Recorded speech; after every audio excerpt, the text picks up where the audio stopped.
إن الحمد لله نحمده ونستعينه ونستغفره ونعوذ بالله من شرور أنفسنا ومن سيئات أعمالنا من يهده الله فلا مضل له ومن يضلل فلا هادي له وأشهد أن لا إله إلا الله وحده لا شريك له وأشهد أن محمدًا عبده ورسوله أما بعد فإن خير الحديث كتاب الله وخير الهدي هدي محمد صلى الله عليه وسلم وشر الأمور محدثاتها وكل محدثة بدعة وكل بدعة ضلالة وكل ضلالة في النار فأعوذ بالله من الشيطان الرجيم بسم الله الرحمن الرحيم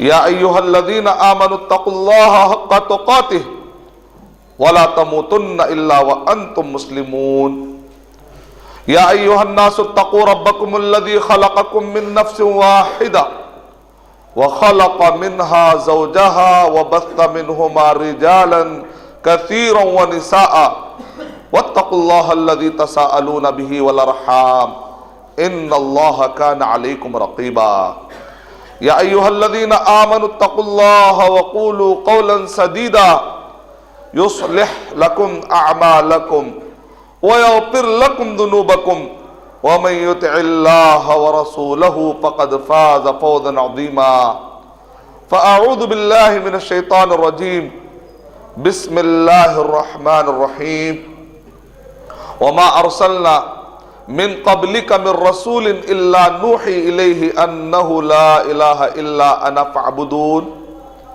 بسم الله الرحمن الرحيم رب اشرح لي صدري ويسر لي أمري واحلل عقدة من لساني يفقهوا قولي میں سب سے پہلے اللہ سبحانہ و تعالیٰ کا شکر بجا لاتا ہوں، بے پایا درود و سلامتی ہو محمد مصطفیٰ صلی اللہ علیہ وسلم پر۔ میں دعا کرتے ہوئے اس خطبے کا آغاز کرنا چاہتا ہوں۔ میں دعا کرتا ہوں اللہ سبحانہ و تعالیٰ سے کہ اللہ سبحانہ و تعالیٰ اس مسجد کو قائم کرنے والے، اس مسجد کی بنیاد رکھنے والے، اس مسجد کے ذمہ داران اور اس مسجد میں نماز پڑھنے والوں کے حق میں اللہ سبحانہ و تعالیٰ اور ان کے سارے فیملیز کے حق میں دعا کرتا ہوں کہ وہ سارے افراد جو یہاں پر حاضر ہیں اور ہوتے رہتے ہیں، اللہ تعالیٰ ان کے خاندانوں میں جو مرحوم ہو چکے ہیں اللہ سبحانہ و تعالیٰ ان سب کی مغفرت فرمائے، اللہ تعالیٰ رحم و کرم کا معاملہ فرمائے ان کے ساتھ، اور جو باحیات ہے جو زندہ ہے اللہ تعالیٰ ان سب کو استقامت دے اور اسلام کی خدمت کرنے کے لیے سخت محنت کرنے والا ہم سب کو بنا دے۔ جس ٹاپک پر میں آپ کے سامنے گفتگو کرنے جا رہا ہوں، عنوان ہے توحید کو پھیلانے کے لیے سخت محنت نہیں محنتوں کی ضرورت۔ توحید پھیلانے کے لیے سخت محنت کی ضرورت۔ توحید ایک عربک ورڈ ہے، صحیح بخاری کے اندر بھی امام بخاری رحمۃ اللہ علیہ نے اس کو باب میں کتاب التوحید، امام بخاری رحمۃ اللہ علیہ نے باقاعدہ کتاب، اور قرآن مجید میں اللہ سبحانہ و تعالیٰ نے سورہ اخلاص سورہ نمبر 112 کے اندر کہا قل هو اللہ احد۔ علامہ ابن تیمیہ رحمۃ اللہ علیہ نے بڑی بہترین تشریح کی ہے۔ اگر آپ کسی کو سمجھانا چاہتے ہیں آسانی کے ساتھ، توحید بڑی آسانی کے ساتھ سمجھانا چاہتے ہیں، تو ہر مسلمان کو بنیادی طور پر کم سے کم توحید سے متعلق 5 بنیادی معلومات ہونا بہت ضروری ہے اگر وہ توحید کو سمجھنے کی بہترین شروعات کرنا چاہتا ہے۔ اگر وہ بہترین شروعات کرنا چاہتا ہے تو 5 بنیادی باتیں ہر مسلمان کو جاننا ضروری ہے، اور انشاءاللہ اگر یہ جانے گا تو اس کو بتانے میں بڑی آسانی ہو جائے گی انشاءاللہ۔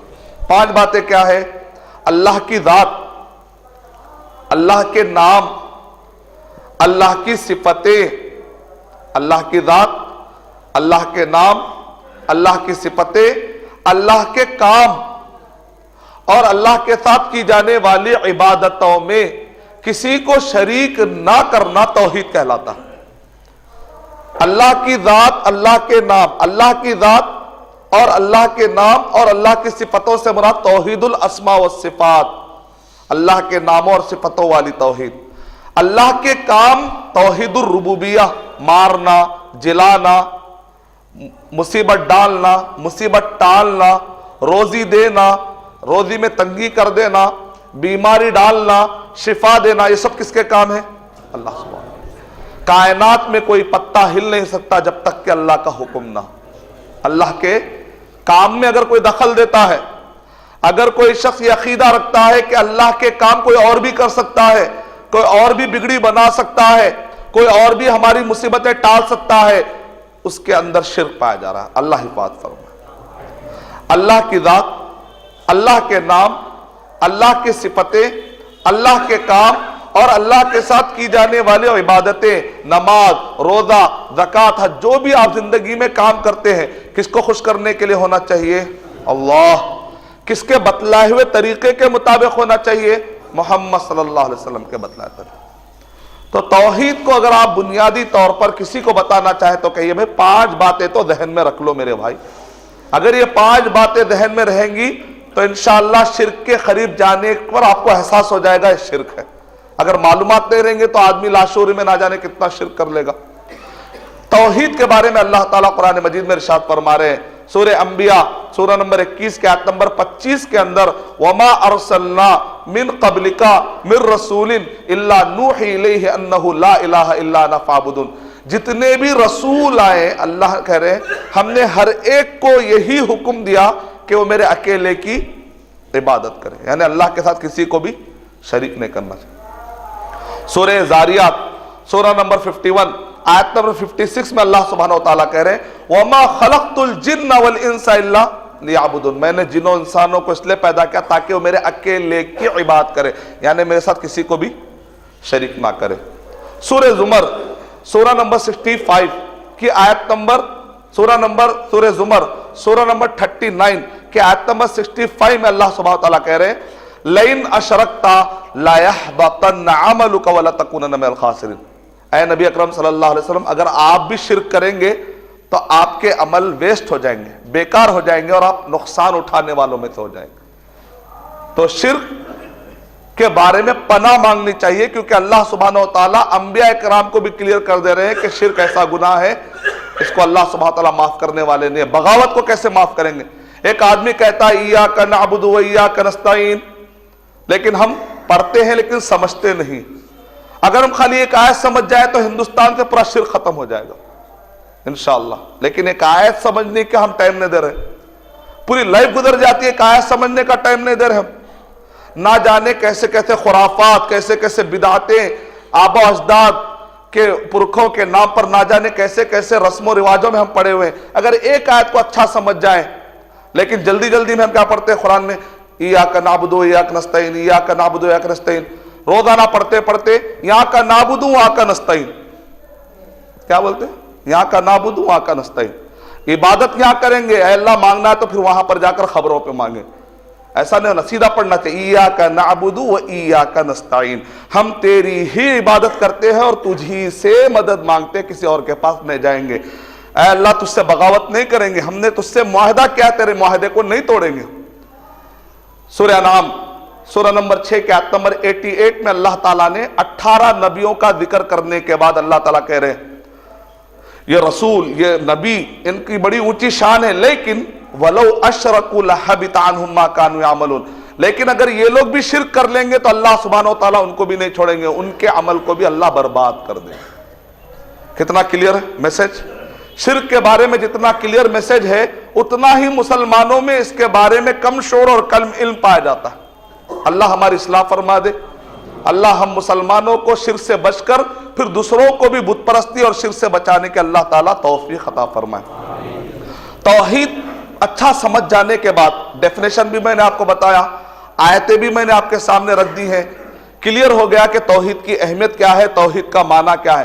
اس توحید کو پھیلانے کے لیے جو نبی اور صحابہ کے زمانے میں تھی، اس توحید کو پھیلانے کے لیے ہمیں سخت محنت کرنے کی ضرورت ہے، سخت محنت کی توحید پھیلانے کے لیے ہمیں سخت محنت کی ضرورت ہے، اور اسلام اگر پھیلانا چاہتے جذبہ ہے تو پہلے توحید کو سمجھنا بہت ضروری ہے، کیونکہ اگر توحید ہی نہیں سمجھیں گے تو سارا عمل دنیا میں آپ جو بھی کریں گے ویسٹ ہو جائے گا۔ دیکھیے نبی صلی اللہ علیہ وسلم اور صحابہ کرام کیسی محنت کیا کرتے تھے اسلام کو پھیلانے کے لیے، اس توحید کو پھیلانے کے لیے، اللہ کا تعارف دینے کے لیے کیسی محنت کرتے تھے، ذرا اندازہ لگائیے، اس سے ہمارے اندر بھی جذبہ پیدا ہوگا انشاءاللہ۔ نبی اکرم صلی اللہ علیہ وسلم، ایک مثال میں مکے کی دیتا ہوں، ایک مثال میں مدینے کی۔ جب نبی اکرم صلی اللہ علیہ وسلم کی عمر مکۃ المکرمہ میں آپ کی عمر کیا تھی؟ 51، 52، 53، 51، 52، 53، لگ بھگ یہ عمر نبی اکرم صلی اللہ علیہ وسلم، دراصل ہندوستان میں یہ عمر کہتے ہیں ریٹائرڈ ہونے کی عمر، لیکن نبی صلی اللہ علیہ وسلم یہ عمر میں کام شروع کر رہے ہیں، یہ عمر میں طائف کو جا رہے ہیں، مکے سے باہر نکل رہے ہیں، مدینہ طیبہ میں آئے تو نبی صلی اللہ علیہ وسلم کی عمر آخری کے 10 سال، 53 سے لے کر 63 سال، یہ عمر میں نبی صلی اللہ علیہ وسلم نے 81 غزوات، سریے، اندازہ لگے کیا مینجمنٹ تھا، کیا محنتیں تھی وہ عمر میں۔ وہ بڑھاپے کی عمر آج ہمارے جوانیوں کو چیلنج کر رہی ہے، کیا ہے جوانیاں تمہاری تیار اسلام کی خدمت کرنے کے لیے؟ کیا ہے تمہاری جوانیاں، تمہاری توانائیاں، تمہارے سکلز، تمہارے وسائل؟ وہ نبی صلی اللہ علیہ وسلم کے آخری ادھیڑ اور بڑھاپے کی تکلیف کی عمر میں نبی صلی اللہ علیہ وسلم نے اسلام کی خدمت کے لیے کیسی محنتیں کی۔ آپ پیچھے نہیں ہٹے، طائف کو جانے کا آپ نے ارادہ کیا، طائف کا میدان، مکہ سے طائف 100 کلومیٹر جانا، 100 کلومیٹر آنا، کتنی دور ہے؟ 100 کلومیٹر جانا، 100 کلومیٹر آنا، اور آپ ایک خادم کو لے کر چلے گئے، چاہتے تو گروپ کو بھی لے جا سکتے تھے، لیکن کہیں لوگ یہ سمجھیں گے کہ شاید کہ حملے کا پلاننگ چل رہی ہے، کہیں دعویٰ کا کام ڈسٹرب نہ ہو جائے، نبی صلی اللہ علیہ وسلم خادم کو لیتے ہیں، اور مورخین کہتے ہیں، ہسٹورین، کہ اس وقت پر سخت دھوپ پڑ رہی تھی، گرمی تھی، اور جو پہاڑ تھا وہ 5000 فٹ کی اونچائی پر، 5000 فٹ کی اونچائی پر، کیسا گئے ہوں گے نبی اکرم صلی اللہ علیہ وسلم۔ اور انڈیا کے جو پہاڑ ہوتے ہیں ذرا چکنے ہوتے ہیں، آپ اس پہ لیٹ بھی سکتے ہیں، لیکن وہاں کے جو پہاڑ ہیں نوکیلے پہاڑ، بطحا کے پہاڑیاں، نوکیلے پہاڑ، کیسا گئے ہوں گے نبی اکرم صلی اللہ علیہ وسلم۔ اور اگر سواری بھی گئے تو پہاڑ پر کیسے چڑھے ہوں گے؟ وہاں پر جا کر آپ نے دعوت کا کام کیا، لوگوں نے کہا اکیلے مل گئے، تو مکے کے لوگ غلط فہمی دار رہے تھے، وہ غلط فہمی میں آ کر انہوں نے اوباشوں کو پیچھے لگایا۔ نبی اکرم صلی اللہ علیہ وسلم کے زندگی میں، نبی صلی اللہ علیہ وسلم کے جسم اطہر پر، ذہنی تکلیف کی تو بات الگ ہے لیکن جسمانی تکلیف کی میں بات کر رہا ہوں، نبی صلی اللہ علیہ وسلم کی زندگی میں آپ کے جسم اطہر پر 16 مرتبہ اٹیک ہوئے، اور نبی صلی اللہ علیہ وسلم نے ارشاد فرمایا میرے زندگی کا سب سے تکلیف دہ اٹیک وہ تھا جو طائف کے میدان میں پیش۔ جوانی کی حالت میں اگر پتھر لگتا ہے تو زخم پیچ اپ ہونے میں، مندمل ہونے میں دیر نہیں لگتی، لیکن بڑھاپے، اگر آپ 51 سال کے آدمی سے پوچھئے کہ بھئی زخم سکنے کتنے ٹائم لگتا، وہ عمر میں نبی صلی اللہ علیہ وسلم کو جو پتھر مارے گئے، اس کی وجہ سے جو خون نکلا، نہ جانے کتنی رات آپ تکلیف کی حالت میں سوئے ہوں گے۔ وہ راتیں ہمیں بلا رہی ہیں کہ انہوں نے اتنی محنت کی، وہ اتنے سیریس تھے، ہم اسلام کی خدمت کرنے کے لیے سیریس کیوں نہیں؟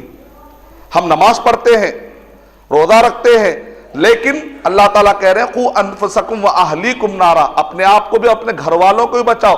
ایک مسلمان سیلفش نہیں ہو سکتا ہے کہ چلو میں تو جنت میں جاؤں گا، میرے بیوی بچے جہنم میں جاتے ہیں تو جائے، مجھے کیا لینا دینا۔ ایک مسلمان ایسا نہیں ہو سکتا۔ انسان جہنم میں جاتا ہے تو جائے، مسلمان جہنم میں جاتا ہے تو جائے، کوئی شرک کرتا ہے تو کرے، مجھے کیا لینا دینا، میں تو صحیح ہوں۔ مسلمان ایسا نہیں ہو سکتا، مسلمان کبھی بھی سیلفش نہیں ہو سکتا، مسلمان خود غرض نہیں ہو سکتا۔ مسلمان اچھا مسلمان، خیر امت وہ ہے جو اچھائیوں کو پھیلاتا ہے، شیئر کرتا ہے، لوگوں کو بھی جہنم سے بچانے کی کوشش کرتا ہے۔ یہ نبی صلی اللہ علیہ وسلم کی تڑپ تھی۔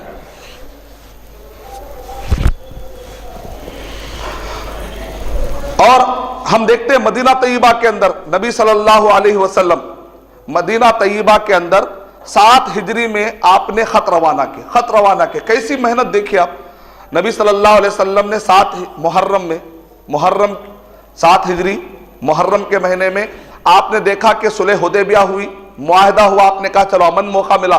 جیسے امن کا موقع ملا تو ہماری طرح نبی صلی اللہ علیہ وسلم اطمینان سے نہیں بیٹھ گئے، امن کا موقع ملتے ہی اچھا آدمی اچھے کام کرتا ہے، برے آدمی برے کام کرتا ہے۔ نبی صلی اللہ علیہ وسلم نے خط بھیجنے کا فیصلہ کیا. علامہ ابن قیم رحمۃ اللہ علیہ نے 20 سے 30 خط کو جمع کیا اور بعض مورخین نے 99 خط کو جمع کیا. ایک خط بھیجنے کے لیے اس زمانے میں کتنی تکلیفیں ہوتی تھی آپ اندازہ لگا سکتے ہو. اس زمانے میں لکھنا، نبی صلی اللہ علیہ وسلم کو لکھنا نہیں آتا تھا تو آپ نے لکھنے والوں کی مدد کی، لیکن ہماری طرح بہانے نہیں بنائے. ہم کو یہ نہیں آتا، ہم یہ نہیں کر سکتے، ہم اسلام کے بارے میں کیا بولیں گے، ہم کو کچھ بھی نہیں معلوم نہیں ہے تو معلوم کریے، معلوم کر کے بولیے. اگر آپ چاہتے ہیں کہ انسان جہنم سے بچے تو پھر معلوم کرنا اور معلوم کر کے بولنا ہے، انشاءاللہ محنت کرنا ہے انشاءاللہ. اور نبی صلی اللہ علیہ وسلم نے جو صحابہ کرام کو بھیجا، کسی صحابی نے بہانہ نہیں بنایا. نبی صلی اللہ علیہ وسلم نے کہا بس تم کو وہاں جانا ہے، وہ نکل گئے. انہوں نے نہیں پوچھا کہ میرا گھر کیا، میرے گھر بار کیا. انہوں نے ایسے بہترین طریقے سے تربیت کی اپنے گھر والوں کی کہ قربانی کے وقت پر قربانی دینے کے لیے گھر کے سارے افراد کو تیار ہونا چاہیے انشاءاللہ. ایک واقعہ سناتا ہوں میں. ایک خط کا واقعے سے آپ اندازہ لگے گا کیسی محنت کی انہوں نے.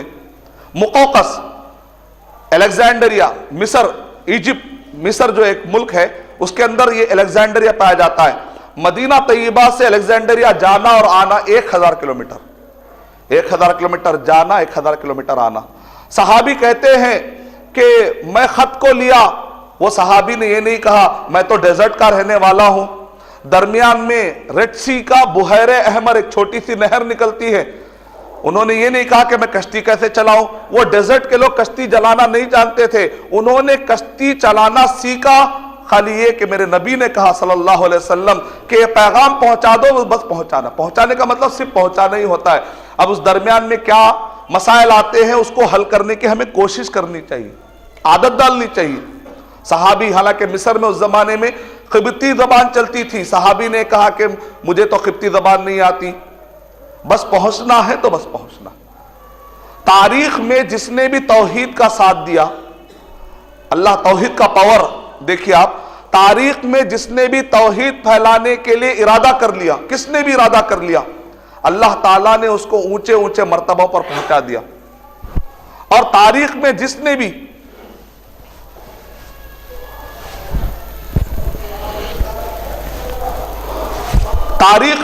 نے بھی شرک کا ساتھ دیا، اللہ سبحانہ و تعالیٰ نے اس کو پستیوں میں گرا ڈالا. مثال کے طور پہ ہم دیکھتے ہیں مغل سلطنت کیسی خطرناک سلطنت، کیسی زبردست. دلی والے لوگ جانتے ہیں مغل سلطنت کے آج بھی ہمیں آثار نظر آتے ہیں. اس زمانے میں جبکہ اورنگزیب غفر اللہ عنہ کا زمانہ، 8 کنٹریز میں مغل سلطنت کا انفلوئنس تھا. ازبکستان، افغانستان، پاکستان، انڈیا، بنگلہ دیش، برما، نیپال، سری لنکا اور مالدیو پر انفلوئنس پایا جاتا تھا. اتنی بڑی حکومت کہ جس کو دیکھ کر برٹش بھی پریشان ہو جاتے تھے. لیکن جب انہوں نے کہا ذل الہی، کیونکہ زوراسٹرینزم کا عقیدہ کیا ہوتا ہے، جو مذہب کا پیشوا ہوتا ہے اس کو اللہ کا وہ حصہ مانتے ہیں. کہا کہ اللہ کا سایہ، دین الہی کہا انہوں نے. پورے مذاہب کو ملا کر انہوں نے کاکٹیل کر دیا، شرک، کفر سب کو ملا کر کہا وحدت الادیان، سارے دینوں کو ملا کر. دبستان تہذیب، قرآن مجید کے بجائے دبستان تہذیب کتاب کو پروموٹ کرنے کی کوشش کی گئی. اللہ سبحانہ و تعالیٰ غیر مسلم کو پھر بھی اگر کوئی شرک کرتا ہے، بت پرستی کرتا ہے تو اللہ سبحانہ و تعالیٰ کی سنت اور معاملہ الگ ہے. لیکن اگر کوئی مسلمان پاور میں آ کر شرک کا ساتھ دیتا ہے، اللہ سبحانہ و تعالیٰ اس کے پراخ چھوڑا دیتے. ختم ہوگی سلطنت آن کے آن میں. اللہ کو ایسے پاور کی ضرورت نہیں ہے، اللہ کو ایسے پاور کی ضرورت نہیں ہے. مسلمان کے جو شرک پھیلائے، مسلمان ہوتے شرک پھیلائے گا، اللہ کو ایسے پاور کی ضرورت نہیں. بغداد کیسی حکومت تھی کہ جس کے بارے میں یہ کہا جاتا ہے کہ اس زمانے میں وہ لوگ اتنے ایڈوانس تھے کہ چائنا اور رشیا کے درمیان میں جو منگول ہے چنگیز خان، نرم کپڑا، وہاں جو کپڑا ملتا تھا، دنیا کے ایڈوانس لوگ بھی کڑک کپڑا پہنتے تھے. نرم کپڑا پہننا ہے تو وہ لوگ کہتے تھے بغداد جاؤ، وہاں کے لوگ نرم کپڑا بنانے میں ماہر. کیسی طاقت، کیسی حکومت. لیکن جب انہوں نے کہا قرآن مجید اللہ کا مخلوق، اللہ کی مخلوق ہے، کیا انہوں نے، جبکہ ہمارا عقیدہ کیا، قرآن میں اللہ کا کلام ہے، اللہ کی صفت ہے. لیکن انہوں نے کہا نہیں، یہ بھی کریٹڈ تھنگ ہے، جیسے انسان جیتا اور مرتا اس دن قرآن مجید بھی مر جائے گا، نعوذ باللہ. عیسائیوں کا عقیدہ ہے نا کہ عیسیٰ علیہ السلام ورڈ، اللہ کے ورڈ ایک ورڈ بڑھتے بڑھتے بڑھتے جسم بن گیا. تو انہوں نے کہا قرآن مجید بھی ایک ورڈ ہے, نعوذ باللہ. عیسائیوں کے عقیدے سے متاثر ہو کر غلط عقیدہ انہوں نے جب پھیلانے کی کوشش کی تو اللہ نے بغداد کی حکومت کے پراخ چوڑا دی. اللہ کو ضرورت نہیں ہے اسے پاور کی. اگر کوئی اسکلس ہے آپ کے پاس, کوئی نالج ہے, کوئی لینگویج ہے, اگر اللہ نے آپ کو ٹی وی پر آ کے موقع دیا, اگر اللہ نے آپ کو ریڈیو پر, اگر آپ کو اللہ سبحانہ و تعالیٰ نے کوئی ٹیکنالوجی دی ہے تو اس کو شرک پھیلانے کے لیے استعمال کریں گے تو اللہ تعالیٰ اس نعمتوں کو چھین لیں گے. اللہ تعالیٰ کبھی پسند نہیں کریں گے کہ مسلمان اللہ طاقت دینے کے بعد وہ شرک کو پھیلائے. اسپین ایسی حکومت تھی, 800 سال انہوں نے حکومت کیا کہ انسائکلوپیڈیاز میں لکھا ہوا ہے جب پوری دنیا اندھیرے میں سو رہی تھی, یورپ کے لوگ, امریکہ کے لوگ جب اندھیرے میں سو رہے تھے, اسپین کے وہ لوگ تھے جو رات میں ان کے سڑکوں پر انہوں نے اتنی بڑی مقدار میں روشنی جلانے کا انتظام کر لیا تھا کہ سڑکوں پر روشنی رہتی تھی. پوری دنیا اندھیرے میں سوتی تھی, وہ لوگ روشنی میں, ان کا پورا شہر جگمگاتا تھا روشنی سے, ویسے ایڈوانس تھے وہ. لیکن جب انہوں نے کیا کہا, ابن حزم کیسی بڑی شخصیت ہے, اتنے بڑے عالم بھی, ان کا عقیدہ بھی خراب ہو گیا.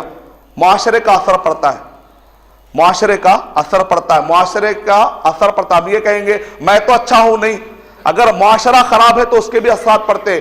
ابن حزم کتنی بڑی شخصیت, کتنے بڑے عالم ہیں, لیکن انجانے میں اللہ تعالیٰ معاف فرمائے, انجانے میں وہ بھی کہتے تھے اللہ کے نہ کوئی نام ہے نہ اللہ کی کوئی صفتیں ہیں. ایسا عقیدہ ہو گیا تھا, اس سے آپ اندازہ لگائیں پورے اسپین کا عقیدہ کیا ہو گیا تھا. جب بھی توحید میں خلل آیا, جہاں کہیں پر بھی مسلمان شرک کے راستے پر گئے, بت پرستی کے راستے پر گئے, اللہ تعالیٰ کی حکومتوں کو اللہ تعالیٰ نے ختم کر دیا.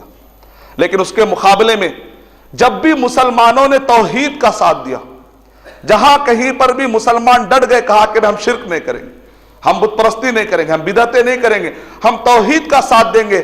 تاریخ میں دیکھیے آپ, نبی صلی اللہ علیہ وسلم اور صحابہ اکرام نے توحید کو نہ صرف سمجھا بلکہ انہوں نے پھیلایا. ماشاءاللہ آن کے آن میں صرف 90 سال کے اندر 3 بر اعظموں پر مسلمان خلیفہ تھے, صرف 90 سال. 90 سال, ہمارے تو کئی جماعتوں کے عمریں 100 سال ہو گئے لیکن آج تک بھی کئی حکومتیں لا نہیں سکے. صرف 90 سال کے اندر ایک نہیں 3 بر اعظم, یعنی اگر آپ آج کیلکولیٹ کریں گے تو لگ بھگ 50 کنٹریز کو سنبھالے, 50 کنٹریز, 50 کنٹریز کو. کون؟ عمر بن عبدالعزیز رحمۃ اللہ علیہ. نہ اس زمانے میں کوئی راڈار سسٹم ہے, نہ اس زمانے میں کوئی ایسے کیمرے ہیں, لیکن انسائکلوپیڈیاز میں لکھا ہوا ہے کہ تاریخ کی سب سے امن والی اگر حکومت تھی تو عمر بن عبدالعزیز رحمۃ اللہ علیہ کی تھی. سیاہ و سفید کے مالک بن گئے. ایشیا کا ایک بہت بڑا حصہ, یورپ کا ایک بہت بڑا حصہ, افریقہ کا ایک بہت بڑا حصہ, یعنی اس زمانے میں بھی ابھی نیوزی لینڈ, آسٹریلیا, ابھی امریکہ دریافت بھی نہیں ہوئے, ان کا شمار بھی نہیں ہے. اس زمانے کے حساب سے آدھی دنیا مسلمانوں کے ہاتھ میں تھی صرف 90 سال کے اندر. لیکن جب ہم شرک کے راستے پر چلے گئے تو اللہ نے ساری طاقتیں ہم سے چھین لی. یاد رکھیں توحید کا بہت پاور ہے. آپ کہیں گے ہو سکتا بہت پرانی مثال دے رہے ہیں, اگر آج بھی توحید, آپ کہیں گے ہو سکتا ہے یہ تو آپ بہت پرانی مثال دے رہے ہیں کہ توحید کا ساتھ دینے سے ایسا ہو گیا. کیا قریب میں بھی ایسے کوئی واقعات ہے کہ توحید کا ساتھ دینے سے اللہ تعالیٰ نے حکومت کا پاور دیا اور مسلمانوں کو مضبوط کر دیا؟ تو میں آپ کو کہوں گا محمد بن عبد الوہاب رحمۃ اللہ علیہ. آپ نے سنا ہوگا یہ ورڈ وہابڑا, کہتے ہیں تم وہابی ہو, وہابی ہو, تو آپ کہیے وہابی مت کہیے, مجھے وہابی کہیے آپ, اور ذرا تشدید کے ساتھ کہیے, کوئی پرابلم نہیں. کیوں بھائی, کیوں آپ یہ لقب کو پسند کرتے ہیں؟ کیونکہ وہاب کس کی کا نام ہے؟ اللہ. وہابی مطلب اللہ والے. الحمدللہ, ایکسپٹڈ, نو پرابلم. آپ ہمیں برا لقب دیجئے, اس کا اچھا معنی ہے ہم لے لیں گے. محمد بن عبد الوہاب رحمۃ اللہ علیہ, جب یہ عرب کنٹریز میں ان کو شعور آیا کہ عرب میں بہت شرک پھیلا ہوا ہے, بہت زیادہ شرک پھیلا ہوا ہے, تو انہوں نے عیینہ سے کام شروع کیا. عیینہ کو انہوں نے مرکز بنا کر کام شروع کیا. تو وہاں کے لوگوں نے ان کو اتنا مارا, یہاں تک کہ زخمی ہو کے گر پڑے. محمد بن سعود جو ابھی سعودی گورنمنٹ ہے, ان کے ابا کے نام پر ہے, محمد بن سعود رحمت اللہ علیہ, ان کے قبیلے کے باہر لے جا کر ان کو پھینک دیا گیا. لوگوں نے, وہاں کے سپاہیوں نے ان کو اٹھایا اور اٹھا کر لے جا کر بادشاہ کے پاس, محمد بن سعود رحمت اللہ علیہ کے پاس انہوں نے پیش کیا. جب وہ ہوش میں آئے تو ان سے پوچھا گیا آپ کس بنیاد پر آپ کو مارا گیا؟ کہا کہ وما نقموا منهم الا يؤمنوا بالله العزيز الحميد. کہا کہ میں نے ان کی کوئی زمین نہیں چرائی, نہ میں نے ان کو کبھی گھورا, نہ ان کی غیبت کی, میں تو صرف توحید کی بات کرتا ہوں، شرک مت کرو، شرک مت کرو. تو یہ لوگوں کو پسند نہیں آتی بات، اور انہوں نے مجھے اتنا مارا کہ زخمی کر دیا. تو محمد بن سعود رحمت اللہ علیہ نے کہا اچھا توحید کے لیے آپ ٹھہرے ہوئے ہیں، تب تو آج سے میرا پاور اور آپ کا علم، چلو ہم دونوں مل کر پورے سعودی عرب سے شرک کو ختم کرتے. دونوں نے معاہدہ کیا. چھوٹا قبیلہ پورا سعودی عرب پہ ابھی ان کو اللہ نے حکومت نہیں دی تھی، چھوٹا قبیلہ تھا، بہت چھوٹا قبیلہ.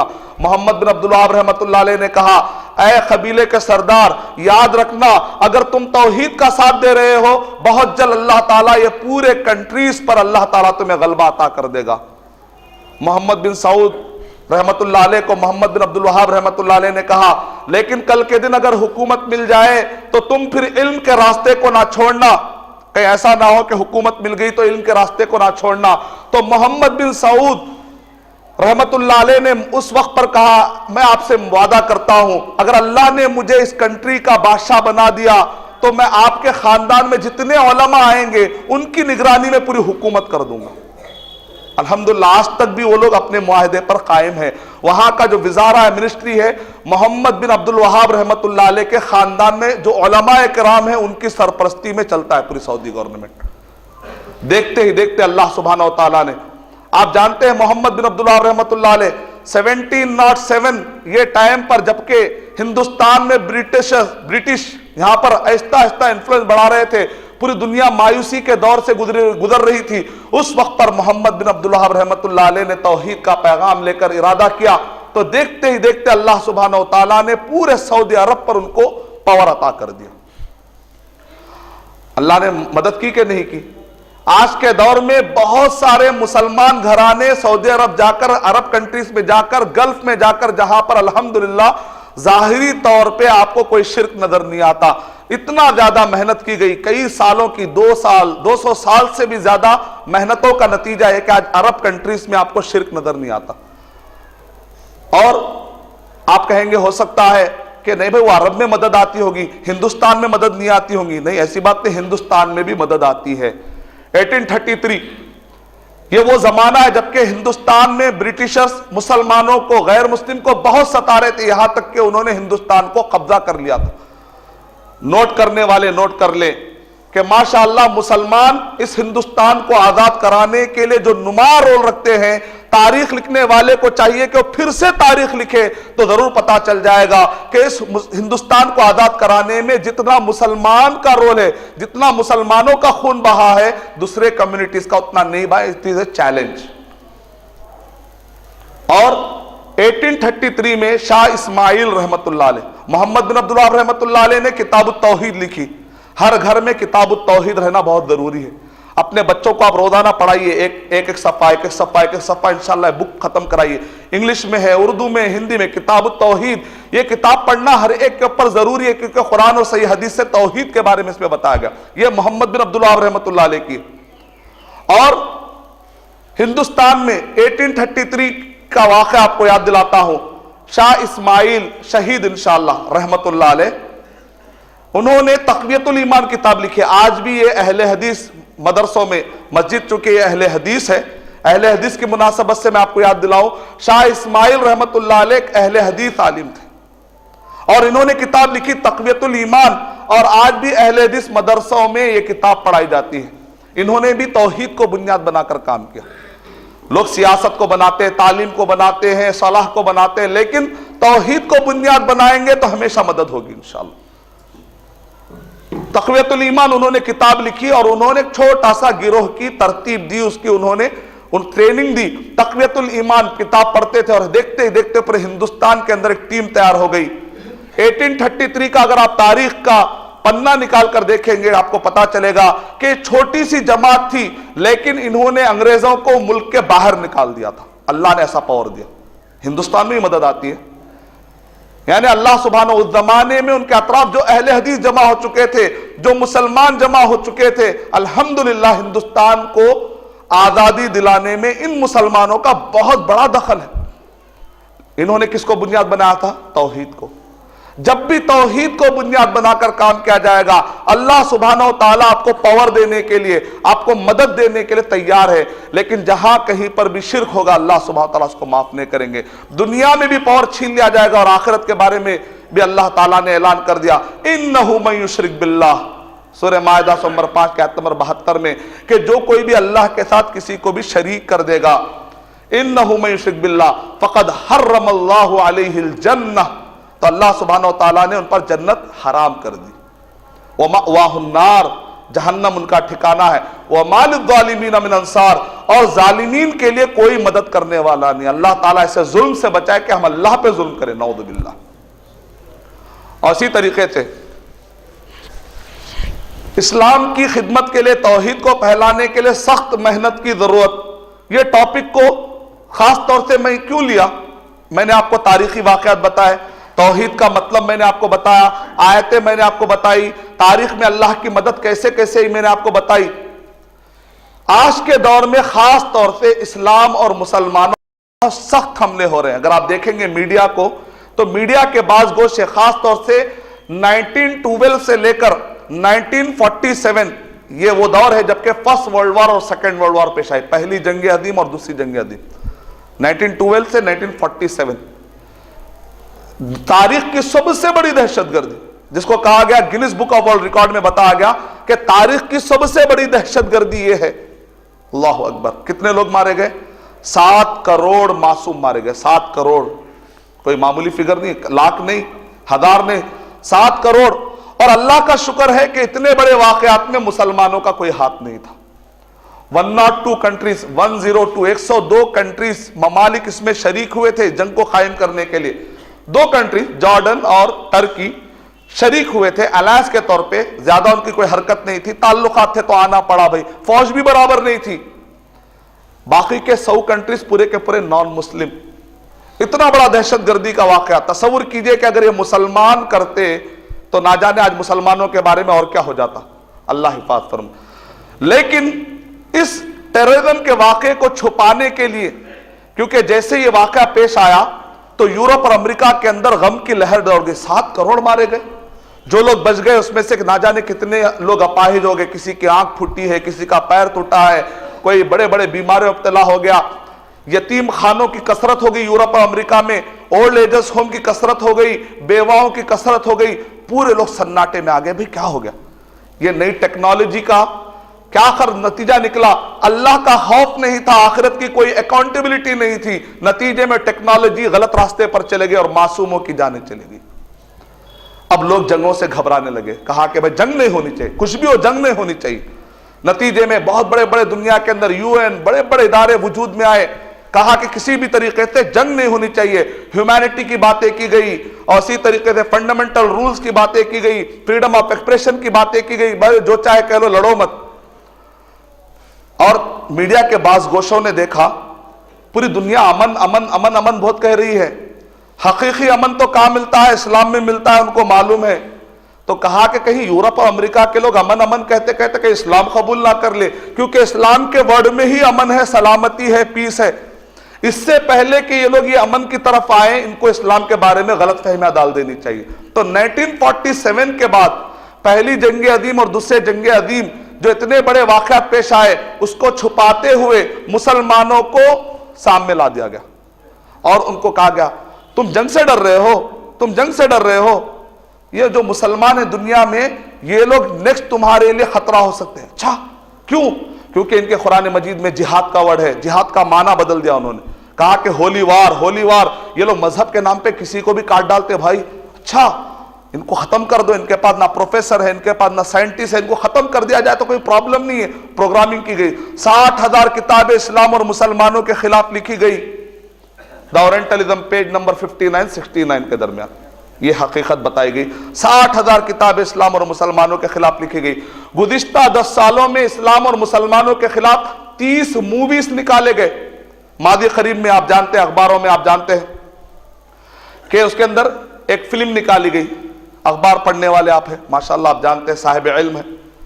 اس فلم کے اندر 17 منٹ کی یہ فلم ہے، اور کہا مسلمانوں کا بھولا پن، دیکھیں کتنا سرکاسٹک ہے, انوسنس آف مسلم, مسلمانوں کا بھول, یعنی یہ لوگ بھولے پن میں آ کے تم کو قتل کر دے رہے. اور اس کے اندر 17 منٹ میں یہ بتایا گیا, شروع کے 2 منٹ میں کہ مسلمان دہشت گرد ہے, باقی کے 15 منٹ میں بتایا گیا کہ نعوذ باللہ نبی صلی اللہ علیہ وسلم کے بارے بتایا گیا کہ وہ وومن ادھر تھے, عورتوں کے پیچھے تھے, نعوذ باللہ. اور یہ ایک انسان کو اس میں بتایا گیا کہ جیسے قصاب ہوتا ہے تو کاٹتے کاٹتے خون اڑتا ہے, پورے جسم پہ خون ہوتا ہے. کہا کہ اس سے مراد محمد صلی اللہ علیہ وسلم, کیونکہ انسانوں کو یہ شخص بہت مارتا تھا, چھوٹے بچوں کو, معصوموں کو. پروگرامنگ کی جا رہی ہے ٹیکنالوجی کے ذریعے سے, میڈیا کے ذریعے سے, پرنٹ کتابوں کے ذریعے سے. معصوم دنیا کے اندر آج بھی, یورپ, امریکہ اور ہندوستان کے اندر آج بھی کئی ایسے غیر مسلم ہیں جو معصوم ہیں, اسلام اور مسلمانوں کو چاہتے ہیں, لیکن ان کے ذہنوں کو میڈیا کے بعد گوشے زہریلا کر رہے ہیں. کہہ رہے ہیں کہ یہ دیکھو یہ خون جو لگ رہا ہے یہ شخص کے اوپر, یہ محمد صلی اللہ علیہ وسلم. ہم کہتے ہیں ہاں وہ خون محمد صلی اللہ علیہ وسلم کے جسم پر تم کو اگر نظر آ رہا ہے, تم تصور اگر کر رہے ہو نا, یہ خون نبی صلی اللہ علیہ وسلم کے حملے کی وجہ سے نہیں, یہ خون نبی صلی اللہ علیہ وسلم کو طائف کے میدان میں جو ان کو پتھر مارے گئے تھے نا, وہ ظالموں کے پتھر مارنے کی وجہ سے نکلا ہوا خون تھا, جس کی بنیاد پر نبی نے کہا جاؤ میں نے تم کو معاف کر دیا. وہ خون کی حالت میں بھی نبی صلی اللہ علیہ وسلم نے کہا ہاتھ میں تلوار تم جو دکھا رہے ہو نا, یہ وہ فتح مکہ کی تلوار ہے کہ ہاتھ میں تلوار تھی. آپ نے کہا میں چاہتا تو جواب بھی دے سکتا تھا, لیکن میں کہتا ہوں جاؤ میں نے تم کو معاف کر دیا. یہ مظلومیت کا خون ہے, یہ ظالم کا خون نہیں. لیکن اگر ہم آگے بڑھ کر جواب نہیں دیں گے, آپ جانتے کتنا نفرت ڈالی جا رہی ہے. آکسفورڈ ڈکشنری میں محمد کا ورڈ اگر آپ ماریں گے صلی اللہ علیہ وسلم, جنرلی پروننسیشن اسپیلنگ کیا ہوتی ہے, MUHAMMED, MOHAMMED, MOHAMMED, MUHAMMAD. Generally تو یہی اسپیلنگ ہوتی ہے, لیکن اس میں سے ایک اسپیلنگ بھی آپ کو نہیں ملے گی. آکسفورڈ ڈکشنری, دنیا جس کو بھروسہ کر کے پڑھتی تھی پورا بھروسہ ہی چلے گیا.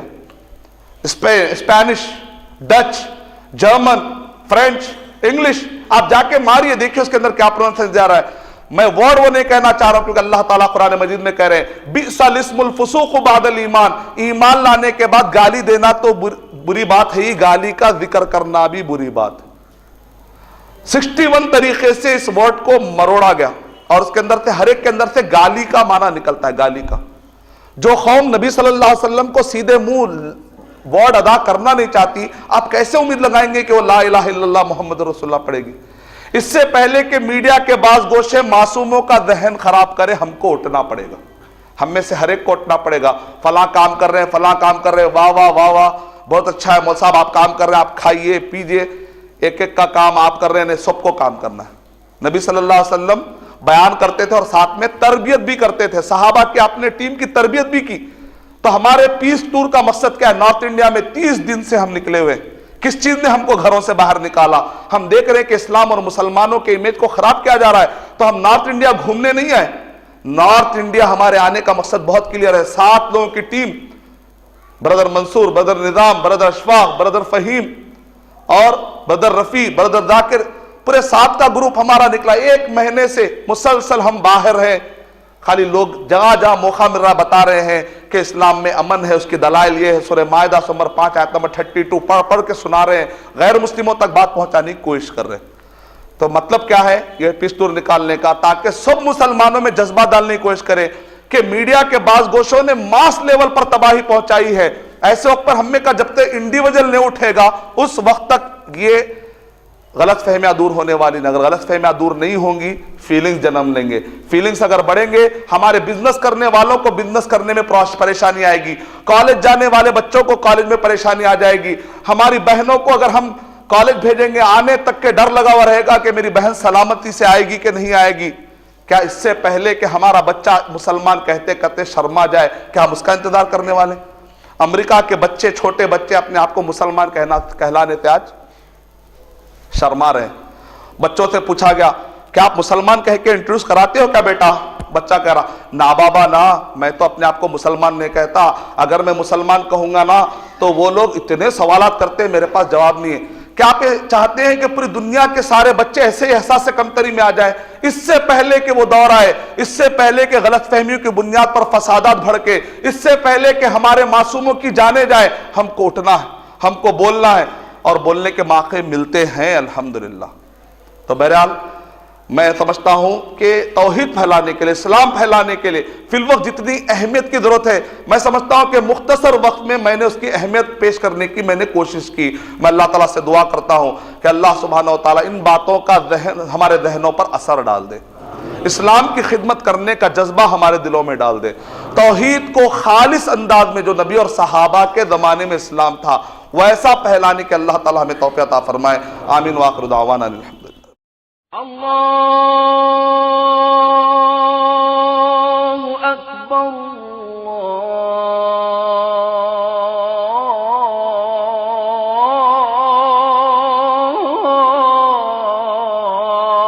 اللہ اکبر، اشہد ان لا